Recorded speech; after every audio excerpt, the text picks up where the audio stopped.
Et bienvenue dans l'épisode 8 de ce podcast. Je suis content d'être de retour. J'ai beaucoup de podcasts avec des guests et des vidéos en tête.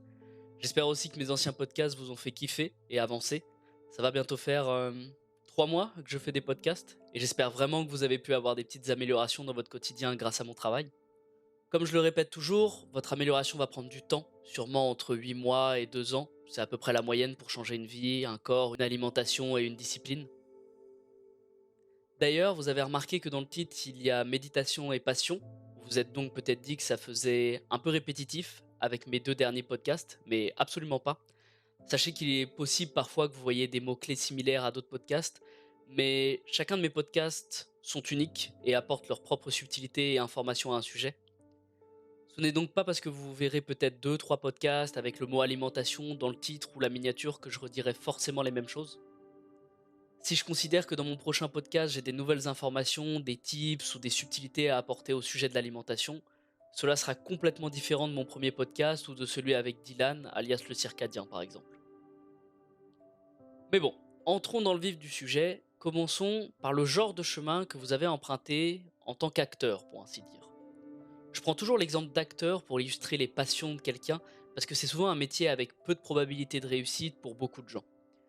Je sais que c'est un long processus qui a duré de nombreuses années, mais trouvez ce qui a déclenché votre passion lorsque vous avez réalisé que vous aviez cette passion et, dans un sens plus général, comment vous avez surmonté ce premier obstacle et commencé à agir. Parce que je sais qu'il y a beaucoup de stigmatisation autour de ça, du style oh, tu veux être acteur? Ouais, ouais, c'est sympa, mon frère, ça ressemble un peu à une carrière fantastique d'une certaine manière.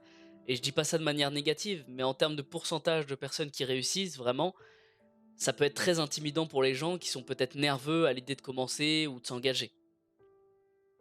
Alors d'une manière générale, comment j'ai surmonté cette nervosité et poursuivi ma passion? J'ai donc commencé par suivre la voie traditionnelle, ce que mes parents voulaient que je fasse. Je suis allé à l'école, j'ai obtenu un diplôme, j'ai fait le travail habituel et j'ai travaillé avec mon diplôme pendant quelques années. Mais tout le temps, même lorsque j'étais à l'école, au fond de moi, j'ai toujours voulu suivre ma passion. J'étais toujours là où était ma passion. Je ne rentrais pas chez moi en étudiant autant que j'aurais dû parce que je rentrais chez moi et je regardais beaucoup de choses et je lisais beaucoup de choses liées à mes passions et j'ai toujours voulu le faire.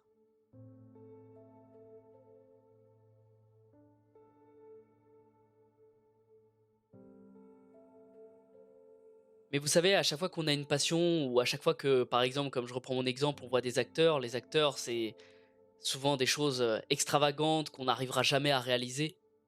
Et finalement, c'est arrivé au point où c'est devenu de plus en plus fort en fait. Je faisais un travail que j'aimais, mais la seule chose à laquelle je pensais était d'exceller vraiment dans ma passion. Et après avoir un travail par petits morceaux, je voulais me concentrer davantage là-dessus justement. J'ai donc commencé il y a plusieurs années maintenant, mais j'ai commencé juste avec des cours et des choses comme ça, et j'ai en quelque sorte construit, avec de plus en plus de cours, j'ai acquis de meilleures compétences par ma propre envie. Donc je suppose que surmonter la stigmatisation de tout cela, ça n'a jamais vraiment été un gros problème pour moi. Je pense même que c'était facilement surmontable par tout le monde en fait. Je pensais que, juste parce que cela m'importait tellement, je me souciais pas vraiment de ce que pensaient les gens en fait. Je me souciais de ce que pensaient mes parents, et je vais en parler un petit peu après, mais pour la plupart des gens, c'était vraiment que des paroles en l'air, comme je vous l'ai déjà dit. Je l'ai dit à mes amis, et vous savez, j'ai une chance rare que pas mal de personnes n'ont pas. J'ai un petit groupe d'amis où on se connaît tous depuis minimum 10-12 ans, voire même 18 ans avec certains. Pour vous dire, j'ai 21 ans, hein. Et chacun de nous se boostons naturellement dans nos passions. Donc quand je leur ai annoncé la nouvelle, beaucoup d'entre eux me disaient «Oh c'est vrai, bah super, fonce mec!» Certains ont même proposé de m'aider et me donner des idées avec leurs moyens et leurs connaissances. Donc là-dessus, j'ai vraiment une belle chance parce que vous savez, la plupart des fois où vous direz à vos amis que vous vous lancez dans un projet fou qui demande beaucoup de moyens et de temps pour un rendement presque nul sur vos premières années, beaucoup d'entre eux feront semblant de vous dire «Ok ok super mec, bah vas-y cool, vas-y», mais n'en parleront pas après sans vraiment s'en soucier et vous aideront pas forcément là-dessus. Donc je me fichais un petit peu que l'argent n'était pas si bon que ça au début, ou de ce que pensaient les gens parce que j'étais vraiment heureux dans ce que je faisais. Et quand je poursuivais pas vraiment ce projet, j'avais juste l'impression de pas faire ce que j'étais censé faire dans la vie et de pas faire quelque chose de productif que je voulais faire vraiment.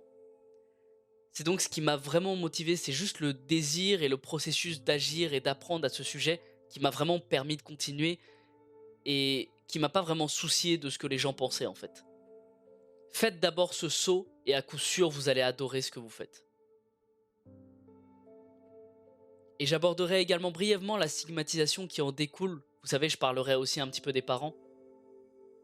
Mais en tout cas, quand vous êtes avec d'autres acteurs, entre guillemets, quand vous êtes avec d'autres personnes qui ont leur passion, comme par exemple quand je discute avec des mecs qui créent leur business ou qui ont un compte Insta pour leur passion, il n'y a pas vraiment de stigmatisation en fait. Les gens n'en parlent pas. Ils parlent juste de leur travail. Donc en fait, c'est assez drôle de voir que lorsque vous êtes avec des gens qui ont vraiment une passion ou qui veulent vraiment construire un business, bah ils pensent absolument pas à ça. Ils pensent absolument à juste travailler, travailler et apprendre de nouvelles compétences dans la passion dans laquelle ils sont faits pour en fait. Mais je pense que pour moi, le plus dur était de le dire à mes parents qui sont très traditionnels, c'est-à-dire faire des études, faire des prêts pour acheter une maison et faire un boulot qui vous plaît pas forcément, mais avec lequel vous vous êtes habitué avec le temps. Donc vous savez, j'en veux absolument pas à mes parents, et vous devriez pas non plus si jamais ça vous arrive. Essayez pas d'être en conflit avec eux. Je sais que c'est déchirant pour un enfant de voir ses parents le prendre pour un stupide, mais ils restent des humains avec leurs qualités et leurs défauts. Comme je l'expliquais dans mon podcast 5 sur l'amitié, c'est comme quand vous voulez donner des conseils financiers à vos amis ou votre famille, mais qui vous stigmatisent et qui préfèrent écouter leurs conseillers banquiers plutôt que vous. En fait, il faut bien vous dire que vos parents, ils ont 30 ans, 40 ans d'expérience dans le travail. Et quand ils vous voient arriver avec vos rêves et vos passions qui datent seulement que depuis 2 ans, bah forcément, au niveau de la crédibilité, ils ne croient pas trop, quoi, forcément. Et aussi, du moins pour mes parents, ils n'ont pas vécu notre génération où il est possible de vivre bien plus facilement avec sa passion que du vrai boulot, on va dire. Du moins, je considère qu'avec notre génération, c'est beaucoup plus simple maintenant de créer un business ou du moins de vivre de sa passion beaucoup plus facilement. Donc ouais, au début, ils pensaient que j'étais très stupide et que c'était une mauvaise idée. Mais quand ils ont vu que j'étais sérieux, quand ils ont vu que je commençais à avoir un travail rémunéré, quand ils ont vu que je commençais à signer pour des choses, inviter des personnes ou à obtenir une bonne audition, ils y sont lentement parvenus. Cela a pris du temps, par exemple à mon père, mais il me soutient maintenant. Et encore une fois, je vais juste dire rapidement ce point, mais il a jamais été un de ces pères qui dirait qu'il était fier de moi pour avoir fait ce genre de choses. Un peu ce genre de père qui, dès qu'il est avec de la famille ou des amis, crie les louanges de son fils, mais dès qu'il est avec lui, intervient du style oh, tu sais, j'aimerais bien que tu trouves un vrai travail, ceci et cela. C'est tellement typique du papa traditionnel. Et il était plutôt négatif, négatif en plaisantant, mais ça restait quand même un peu négatif, vous savez. Mais en tout cas, c'est à ce moment-là que j'ai compris que les gens dont l'opinion me tenait à cœur étaient mes amis, mais également mes parents, ma mère et mon père. Vous savez, pour pas m'éloigner du sujet, les enfants voient leurs parents comme des quasi-divinités.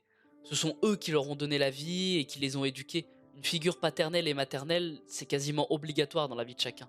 Donc, je pense que leur jugement était vraiment très important pour moi. En tout cas, ils ont vu que j'étais heureux, que je faisais ce que je voulais faire et que j'étais sérieux à ce sujet. Donc surmonter la stigmatisation, c'est vraiment la première étape dans la poursuite d'une passion qui est, disons, non traditionnelle et ne suit pas les directives institutionnelles selon lesquelles la société actuelle prévaut, c'est-à-dire avoir un travail, faire des prêts, etc. La première étape la plus difficile, et c'est le moment où vous recevez le plus de conneries de la part de vos amis et de votre famille aussi, c'est vraiment les premiers moments où vous essayez de trouver vos marques en fait. Et puis surtout, vous ne semblez pas progresser aussi vite, mais tout cela est nécessaire pour faire des erreurs. C'est le genre d'idée que tout le monde va chier sur vous jusqu'à ce que vous trouviez un certain niveau de succès, et puis tout le monde reviendra en disant «Oh c'est trop cool, maintenant je vais te soutenir». Je pense qu'il est important que tout le monde réalise que ça se produit. Peu importe ce que vous essayez de poursuivre de manière créative, en dehors de la norme, vous allez forcément avoir des critiques. Il est vraiment important de ne pas laisser cela vous envahir à coup sûr. Parce que sinon, tu ne démarreras jamais. Et il faut d'une certaine manière avoir ce rempart impénétrable qu'est l'esprit. Sinon, surtout maintenant avec les médias sociaux et ce genre de choses, avec des influences extérieures sur vos talents créatifs ou votre carrière, peu importe ce que vous choisissez de poursuivre, si vous laissez les autres suivre votre chemin, c'est tout simplement une façon directe de devenir malheureux dans la vie. Je pense que la seule façon de réaliser cette idée de succès est d'analyser quel est votre succès, et votre succès sera différent de celui des autres. Vous savez, ses valeurs seront différentes des autres. Je pense qu'après, vous savez, c'est important de ne pas se lancer tête baissée dans une passion. Faut bien se dire que, certes, vous vous lancez par exemple dans l'acting en tant qu'acteur, mais il y en a déjà 100 000 des acteurs. Donc c'est important, on va dire, d'analyser déjà vos chances de succès dans cette passion, et surtout de vous dire qu'en fait, votre succès sera forcément différent de celui des autres. Vous aurez plus de succès que certains et vous aurez moins de succès que d'autres parce qu'en fait vos valeurs seront différentes des autres. Donc faites le point sur ce que vous voulez accomplir dans votre vie, sur vos objectifs, qu'ils soient plus minimes que d'autres, c'est pas très grave, ou qu'ils soient plus grands que d'autres, c'est encore moins grave justement. Quels qu'ils soient, mais poursuivez sans relâche cela pour atteindre votre niveau de réussite et la façon dont vous devriez le définir. Encore une fois, une passion, c'est pas forcément devenir riche et célèbre. Certains, vous savez, dans la vie, veulent juste faire un potager. Mais après, analysez un petit peu quelles sont vos chances de faire ce potager, quel type de plantes ou de fruits vous voulez planter, et voilà, lancez-vous dedans et réussissez vos objectifs. C'est ça le plus important. Et si vous ne vous êtes jamais assis, que vous n'avez jamais analysé ce que vous voulez réellement, vous allez simplement flotter dans les décisions prises à votre place. Je pense que c'est important d'analyser ce que vous voulez vraiment et d'avoir en quelque sorte un cadre sur la façon d'y parvenir, puis ensuite de travailler quotidiennement là-dessus. Donc en ce qui concerne le développement de vos compétences et de votre passion, quelle routine ou trucs et astuces je pourrais conseiller aux personnes qui cherchent à développer une compétence assez approfondie? Comme par exemple, je sais pas, des passions comme le jeu d'acteur, pour reprendre mon exemple, la santé, l'économie dans un sens plus général. En tout cas, comment j'ai structuré le travail et la pratique et comment j'y suis parvenu. Ça s'explique en grande partie par le fait qu'il y a beaucoup de croisements entre l'apprentissage de n'importe quelle compétence évidemment, mais très spécialisée. Donc une chose que j'ai trouvé très utile, c'est que je serai toujours autant que possible dans le monde de mon domaine. Je m'explique. En fait, j'essaye toujours de m'entourer et d'avoir autour de moi des gens qui en savent beaucoup plus sur moi sur le sujet. Il y a beaucoup de gens qui ne sont pas aussi bons que moi, ça c'est sûr, mais il y en a encore plus qui sont bien meilleurs que moi dans tous les domaines que j'entreprends. Donc ce sont vraiment ces gens-là, quand j'allais en cours par exemple, c'était toujours vers ceux avec qui j'essayais de m'attirer, ceux que vous regardiez et vous vous disiez waouh, ils sont vraiment vraiment bons dans ce qu'ils font eux. J'essayais toujours d'apprendre d'eux sans forcément être opportuniste, mais vraiment on va dire curieux, de leur parler, d'obtenir en quelque sorte leur point de vue sur ces choses-là. Parce que le problème avec le fait d'agir dans sa passion, c'est de vous dire qu'en fait vous allez être le meilleur là-dedans et c'est pas une bonne façon de procéder en fait. Essayez toujours de vous instruire auprès de personnes qui sont meilleures que vous. Chacun en fait a sa manière différente de travailler et de progresser, et si vous vous cantonnez vraiment à juste votre manière de progresser à vous, eh ben vous allez jamais pouvoir améliorer la vôtre et essayer d'amener des petites choses. Par exemple, c'est à ça que mes podcasts servent, hein, justement. C'est-à-dire que mon but, par exemple, dans la santé, c'est que tout le monde va vous apporter dans la santé les mêmes choses, les mêmes piliers. C'est-à-dire de bien manger, de bien dormir, de faire du sport et évidemment de gérer vos stress. Mais moi, par exemple, mon but dans mes podcasts, c'est de vous apporter des petites subtilités au sujet, des petits bonus que vous allez pouvoir justement mettre en pratique dans votre quotidien par rapport à ce que, par exemple, un Thibaut InShape ou un Nassim Saïli pourrait vous proposer justement. Donc c'est très important d'apporter autant de stimulus que possible et de voir combien de façons différentes il existe de faire et de progresser pour voir ce qui fonctionne pour vous et améliorer votre technique. Donc j'ai en quelque sorte essayé, en tout cas c'est la première chose, j'ai essayé d'obtenir autant d'informations que possible sur mon sujet et essayer d'avoir différentes sources sur ma passion. Mais il y a aussi forcément la routine, il y a des choses qu'il suffit de mettre en œuvre dans votre travail que les gens ne verront jamais. Je pense qu'il s'agit vraiment d'être préparé.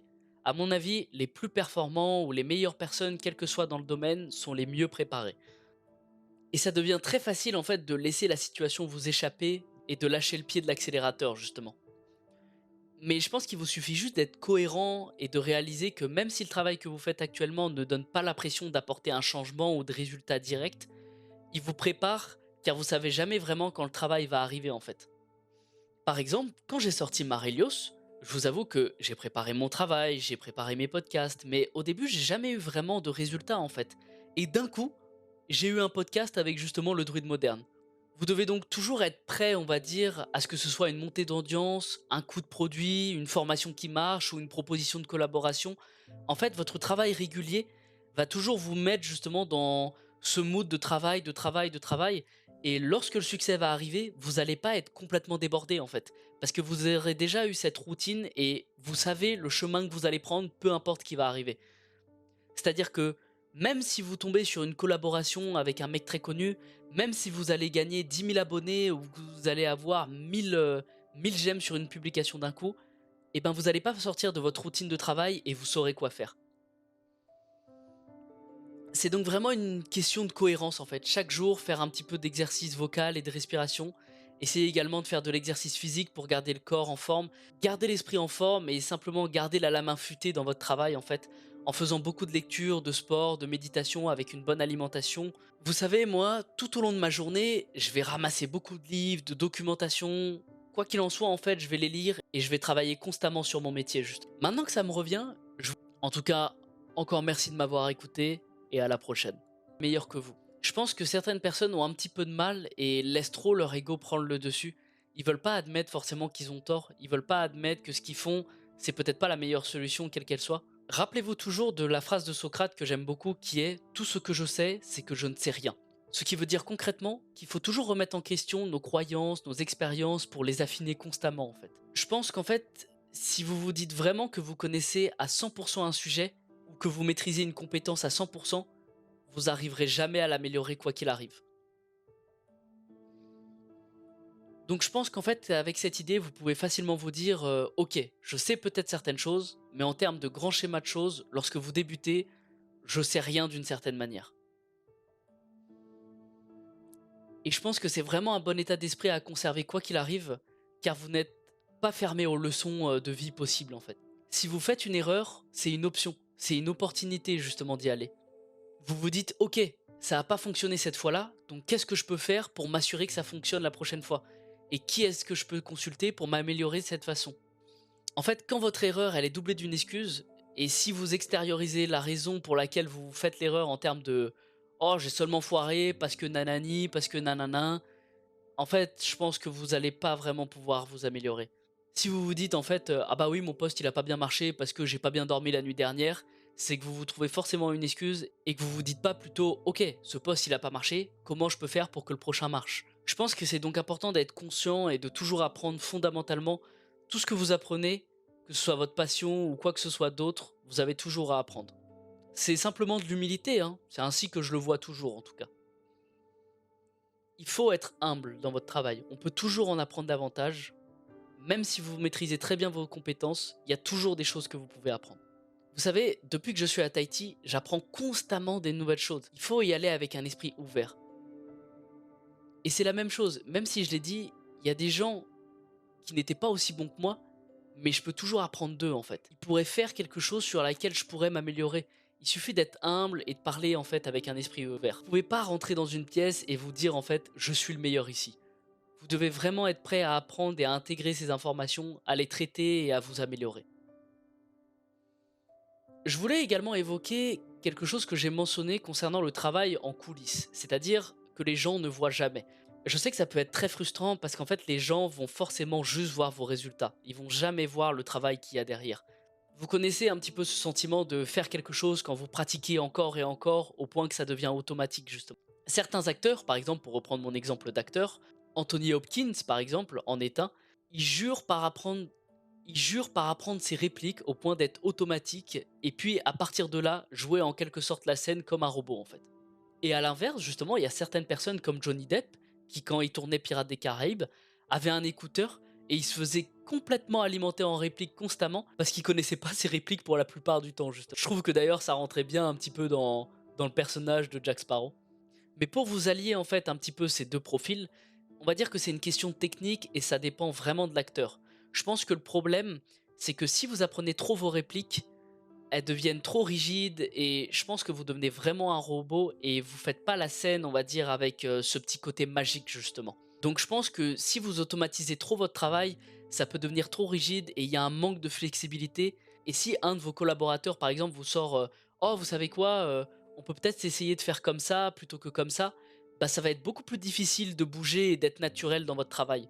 En tout cas, dans votre travail, je suis vraiment un défenseur d'une sorte de terrain d'entente selon laquelle vous connaissez certaines de vos limites, mais vous devez toujours apprendre et être flexible en fait. L'essentiel est que vous voulez que ce soit naturel, vous voulez pas être robotique en fait. Je pense donc que quand vous partez dans une passion ou dans un business, il faut rester flexible et rester, vous savez, malléable et capable de changer les choses en fait. Je pense que si vous chargez trop votre travail, ça peut devenir très difficile à faire juste. Et bien sûr, évidemment, si vous allez de l'autre côté, si vous faites trop votre Johnny Depp et que vous avez constamment l'écouteur et que vous partez constamment à la wall again, vous allez faire des choses comme si vous aviez aucune idée en fait de ce que vous faites. Donc pour vous calquer un petit peu par exemple cette idée sur la santé et la forme physique, car j'ai pris un exemple comme le métier de comédien bien sûr, mais je vais prendre un exemple banal comme le sport où il y a des millions de personnes qui peuvent s'y mettre plus facilement. Évidemment, le chemin pour entrer dans ce monde a sûrement été difficile, mais comment maintenir un entraînement régulier et une alimentation correcte sur plusieurs mois justement? Bien sûr, je dirais que pour commencer, mon problème a toujours été la cohérence en fait. Cela a été en partie dû, je pense, en partie à un processus de maturation et à une sorte de compréhension du fait que si je veux quelque chose, je dois être très discipliné et je dois travailler plus dur que la plupart des gens qui sont prêts à travailler. Vous savez, moi personnellement, j'ai jamais eu de don ou de talent inné qui aurait pu me permettre d'avoir une analyse et une meilleure compréhension que d'autres. C'était donc une sorte de barrière mentale à surmonter pour moi. Dans ma passion, par exemple, qui est la santé, il y a des dizaines de milliers, voire des centaines de milliers de personnes qui n'y parviennent pas et je dois me donner la meilleure chance d'y parvenir en fait. Mais je suppose que ma mise en forme était en partie simplement une question de bien-être général. En tout cas, pour vous conclure un petit peu cette idée, c'est que je pense que soit vous avez un petit peu trop de Johnny Depp, soit vous avez un petit peu trop de Anthony Hopkins. Et je pense que c'est vraiment important d'avoir un équilibre entre ces deux. Comme je vous l'ai dit, moi par exemple, je n'ai pas de don particulier et je sais que je dois être vraiment très discipliné dans mon travail parce que j'ai déjà ce côté naturel de Johnny Depp. Donc si à un moment donné je me permets un écart et que j'essaye de trop partir à la Wallogan dans mon travail, ça marchera jamais. Donc je dois m'imposer justement cette limite d'être un petit peu plus rigide dans mon travail parce que le côté flexible de Johnny Depp, en fait, je l'ai déjà. Donc vous, c'est un petit peu pareil dans votre travail. Essayez de voir si vous êtes un petit peu trop scolaire ou un petit peu trop flexible et essayez justement de mettre un petit peu plus de l'autre dans votre manière de travailler et dans votre passion et dans votre travail. En tout cas aussi par rapport à votre travail, et je vais surtout reprendre un petit peu mon sujet de la discipline un petit peu dans l'entraînement, n'essayez pas forcément de vous dire: «Oh là là, il faut que je fasse ça, il faut que je fasse ça, il faut que je fasse ça». En fait, les choses vont venir assez naturellement. Par exemple, quand j'ai commencé à m'entraîner, trouver un régime, c'était un petit peu une évidence en fait. Ça m'a fait sentir beaucoup mieux. De toute façon, j'étais obligé de bien manger pour bien m'entraîner. Donc tout s'est mis en place en fait assez facilement et vous allez vite vous rendre compte que, OK, je dois bien manger pour bien me dépenser, pour bien dormir, pour bien remanger, et cetera, et cetera. Et vous allez vite trouver cette cohérence de travail dont je vous parlais justement. D'ailleurs, je voulais parler d'un petit sujet justement que beaucoup de personnes me parlent, et c'est par rapport au mal de dos en fait. Beaucoup de gens ne font pas d'exercice, ne renforcent pas leurs muscles. Lorsque vous ressentez des maux de dos, ça indique en fait qu'une partie de votre corps est faible. Si vous restez assis toute la journée, le dos appuyé contre une chaise, vous vous penchez généralement également en avant, ce qui exerce davantage de pression sur le bas du dos, c'est vraiment pas génial. Faites de simples soulevés de terre et juste une sorte d'exercice constant pour renforcer le dos où vous contractez les muscles et vous redressez. En fait, les gens pensent beaucoup que oh non, j'ai mal au dos, ça restera pour la vie. Ce que je peux dire en tout cas, c'est que vraiment, selon le type de mal de dos, bien sûr, en général, une combinaison d'exercices de renforcement du dos avec des étirements, beaucoup de gens verront leur mal de dos partir. Beaucoup de gens ne réalisent pas que parfois des ischio-jambiers faibles et serrés peuvent en fait causer des maux de dos dans la mesure où tout est lié justement. Donc, en fonction de ce qui ne va pas chez vous, il existe toujours des moyens d'atténuer ce problème que vous pouvez faire par vous-même. Mais si vous avez vraiment une douleur, essayez de chercher justement la cause, puis sur les exercices que vous pouvez faire. Tant que vous les faites régulièrement, vous pouvez soulager votre douleur. Encore une fois, votre dos peut être fort, votre posture peut être droite, et c'est sûr que vous n'éprouvez plus les douleurs auxquelles vous êtes habitué après. Je voulais aussi justement mentionner aux gens, hmm, on a parlé un petit peu plus tôt dans le podcast de la respiration et de son importance à la fois pour la santé et la forme physique. Et surtout de comment cela peut affecter votre état émotionnel en fait. Alors oui, évidemment, la respiration est notre force vitale, c'est ce qui nous permet de vivre et il y a une tonne d'applications pour la respiration. Comme je le dis, avec le fitness et l'entraînement, la respiration c'est extrêmement important. Vous savez, lorsque vous soulevez des objets lourds, lorsque vous vous étirez, vous savez qu'il y a une différence entre la respiration lors du levage et des étirements bien sûr. Pour que les gens comprennent bien l'importance, en fait, c'est vraiment le fondement de beaucoup de choses. C'est le fondement d'une grande partie de ce que nous faisons, non seulement dans la performance, mais également dans la vie de tous les jours. Par exemple, vous pouvez vraiment contrôler vos émotions grâce à votre respiration. Vous savez, quand vous étiez enfant et que vous pleuriez, vous avez ce genre un petit peu de souffle saccadé qui pleurait. Vous pouvez même peut-être l'essayer maintenant. Vous allez vite voir qu'en fait, c'est comme si vos yeux commençaient à s'emballer, comme si c'était une technique très puissante en fait, et je suppose que ça doit être comme ça. C'est quelque chose de primordial en fait dans notre cerveau. En fait, notre cerveau et notre respiration sont complètement liés. Vous savez qu'avec une respiration profonde, par exemple, vous pouvez ralentir profondément de 70 à 75% la capacité pulmonaire. Pareil, il y a un effet vraiment apaisant lorsque vous vous étirez ou lorsque vous vous rafraîchissez après une séance d'entraînement. On connaît tous les effets de cette inspiration dure, profonde et puissante, et de ces respirations rapides et brusques, et de comment cela peut augmenter notre fréquence cardiaque. Donc voilà, je vous ai vraiment pris plein de petits exemples, mais c'est vraiment pour vous montrer la puissance que la respiration est. Une autre chose dont j'aime parler avec le sujet de la respiration, je pense que vous avez déjà entendu parler de Wim Hof, l'homme qui prend constamment des bains glacés et qui gère parfaitement sa respiration. Il arrive à se jeter dans des températures glaciales grâce à ses techniques de respiration et de méditation. Donc vous imaginez, avec simplement des exercices de respiration, vous pouvez vous jeter dans des lacs gelés. C'est vraiment à quel point la respiration est importante. Se concentrer sur la respiration, méditer et être simplement conscient de ce que vous faites, ça vous permet vraiment d'avoir une sorte de vrai contrôle sur votre corps et votre... Je pense que lorsque vous avez quelque chose sur quoi vous concentrer, cela vous maintient vraiment et vous gardez vraiment les pieds sur terre. Donc des exercices de respiration ou même simplement respirer profondément par le nez tout au long de la journée est quelque chose de vraiment super important. Ça vous permet de réduire votre stress, d'améliorer votre digestion, votre concentration, et votre sommeil. Ça vous permet même de renforcer votre système immunitaire et la santé cardiovasculaire, et j'en passe encore beaucoup. Donc beaucoup de gens sous-estiment leur respiration, alors que c'est pourtant avec l'eau les deux choses les plus importantes pour le corps humain. Je pense donc qu'il est important d'aborder la respiration avec Wim Hof, car il a été scientifiquement démontré qu'elle réduit l'inflammation sur le corps. Donc si quelqu'un souhaite simplement se sentir mieux dans l'ensemble, ou accéder à ces différents états d'esprit, utilisez simplement la respiration Wim Hof. Je sais qu'il a quelques vidéos de respiration guidée là-bas. C'est quelque chose à essayer avant de se coucher ou à tout moment. Je pense que c'est vraiment un excellent outil à intégrer pour améliorer votre santé et votre forme physique. Un autre petit conseil pour respirer, c'est de respirer par le nez et placer votre langue complètement sur le toit de votre palais et de la pousser vers le haut, presque comme si vous souteniez en fait l'intérieur de votre tête. Et si vous soulevez tout le niveau de votre langue, même jusqu'à l'arrière, pour la pousser contre le palais de votre bouche, la respiration par le nez devient plus claire d'une certaine manière. Il y a moins d'air qui s'échappe par la bouche de cette façon, donc essayez de le faire lors de votre prochaine séance cardio par exemple. Personnellement, je fais toutes mes séances cardio en respirant uniquement par le nez. C'est très difficile, mais je trouve que je peux respirer beaucoup plus longtemps et que je reçois moins de bouffées en faisant cela et ça semble beaucoup plus naturel. Évidemment, si vous pouvez pousser longtemps en respirant uniquement par le nez, vous finirez par être si fatigué que vous devez respirer par la bouche à un moment donné. Mais c'est presque comme si en fait vous allez avoir un deuxième apport d'oxygène.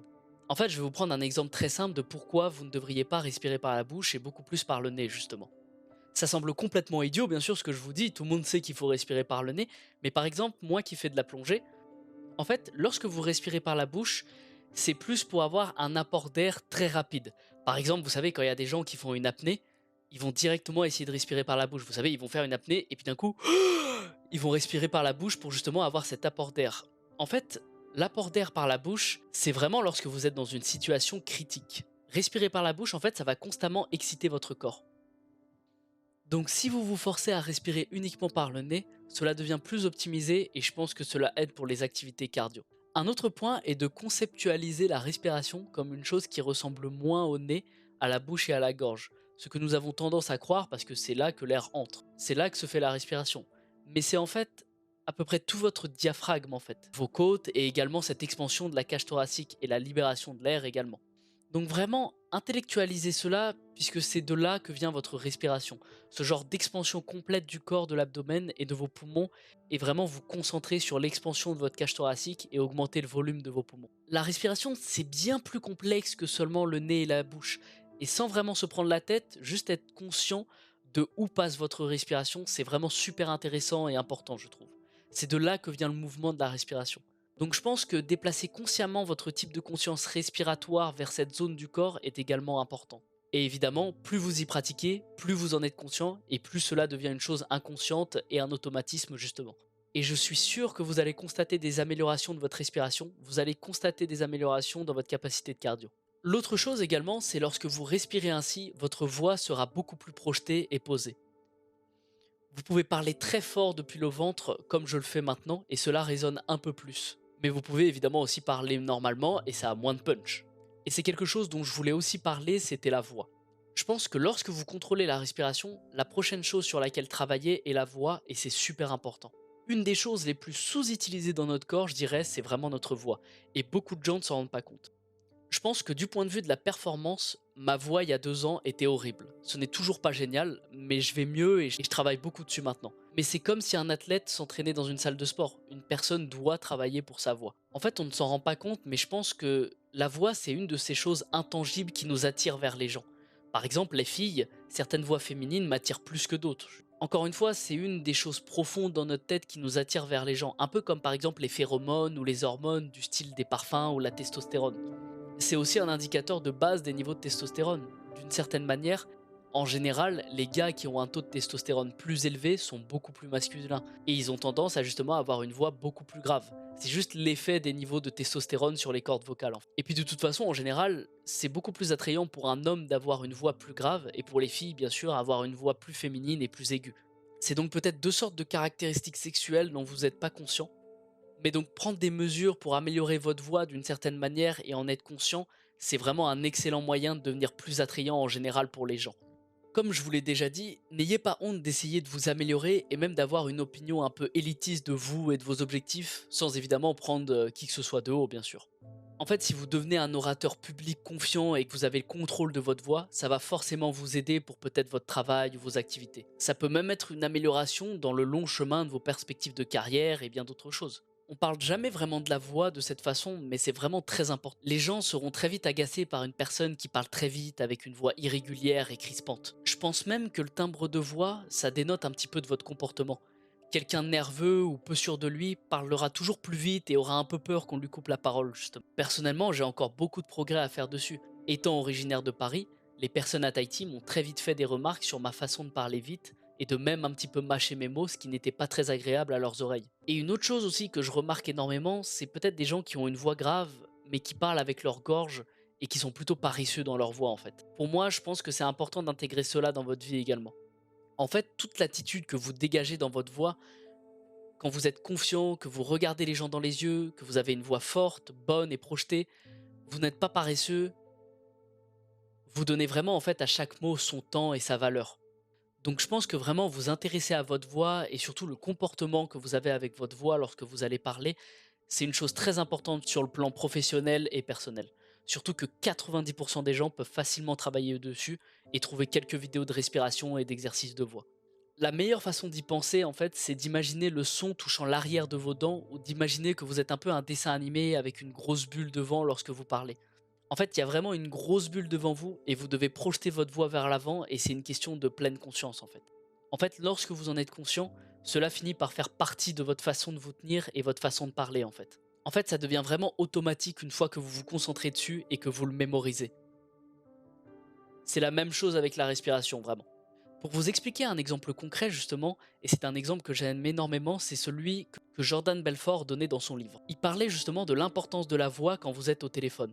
En fait, lorsque vous êtes au téléphone avec quelqu'un, la personne va immédiatement savoir dans quelle position vous êtes. Vous vous êtes jamais rendu compte que lorsque vous passez un numéro de téléphone, que vous êtes debout, que vous regardez bien droit devant vous, vous n'avez absolument pas le même timbre de voix que quand vous êtes affalé sur votre sofa. Je pense qu'avec cet exemple, vous allez vraiment prendre conscience de l'importance de votre voix. Une autre chose à propos de la respiration que je pense devoir mentionner est son rôle dans la méditation. L'acte de méditation le plus simple que je recommanderais à quiconque serait simplement d'amener votre conscience à la respiration. C'est-à-dire tout simplement de sentir la respiration entrer et sortir, la sensation de fraîcheur en fait lorsqu'elle entre et quand elle vous quitte. Ce simple acte en fait consistant à porter votre conscience et votre attention sur la respiration et la méditation. Si des pensées vous viennent à l'esprit par exemple qui vous éloignent de votre respiration, revenez simplement à la notion de respiration. Je pense que c'est la façon la plus simple de méditer que je recommande à quiconque qui veut commencer à se familiariser avec le monde de la méditation. C'est vraiment juste de s'asseoir dans une position confortable, de réfléchir à la sensation de la respiration, de penser à l'introduire vraiment profondément dans votre corps, pensez à apporter de l'oxygène dans toutes les zones de votre corps, et si vous n'êtes plus conscient de la respiration, ce qui arrivera à tout le monde dans les premières séances, je pense. Des pensées surgiront dans votre esprit et tenteront de vous emmener autre part. Qu'il s'agisse d'une pensée sur le travail et sur ce que vous devez faire ensuite, ou simplement d'une pensée négative sur quelque chose qui vous est arrivé, chaque fois que vous vous retrouvez à suivre et à penser à ça, boum, je repense immédiatement à ma respiration profonde. Et puis ne vous en faites pas, il ne faut pas se flageller et se châtier. Les pensées négatives qui vous viennent sont très puissantes pour tenter de vous détourner de votre attention. Mais justement, c'est un très bon exercice et une très bonne compétence pour votre concentration de vous recentrer sur quelque chose d'important pour vous qui est la respiration. Si vous êtes vraiment cohérent dans votre technique de méditation et de respiration et que vous faites 10 minutes par jour, ça vous suffira amplement. Personnellement, mes premières séances de méditation ont duré entre 4 et 5 minutes. Mon esprit il divaguait tellement beaucoup trop après que je pouvais faire seulement que 4 ou 5 minutes. Mais en seulement, je dirais, 3 mois réguliers de méditation, j'ai pu facilement pousser ma concentration à 20 minutes de méditation. Et d'ailleurs, il y a une phrase classique selon laquelle si vous pensez que vous êtes trop occupé pour méditer, c'est à ce moment-là que vous en avez besoin. Donc je pense que simplement s'asseoir et être conscient de la respiration, être conscient de la sensation qui pénètre dans votre corps et fournir l'oxygène partout où il en a besoin, c'est un excellent moyen de vous calmer et d'entrer en quelque sorte dans le monde de la méditation. C'est accessible à tous et vous pouvez le faire absolument partout. Vous n'avez pas besoin de musique de méditation, de chant ou autre chose spéciale. Donc si ça vous intéresse, essayez-le. Sinon voilà, c'est un super épisode. J'espère que vous avez aimé ça. Je tiens à vous remercier de suivre mes podcasts. Je pense que ça va nous suffire pour l'épisode 8. Le prochain invité d'ailleurs va être vraiment qualitatif et j'essaye également de contacter une fille en ce moment pour faire un podcast spécial avec elle. En tout cas, j'espère vous avoir apporté des choses utiles et vous avoir éclairé sur les sujets, notamment de la passion, de la respiration et de la voix. Et également que vous arriverez à faire quelques petites séances de méditation de 5 minutes dans votre semaine. En tout cas, encore merci de m'avoir écouté et à la prochaine.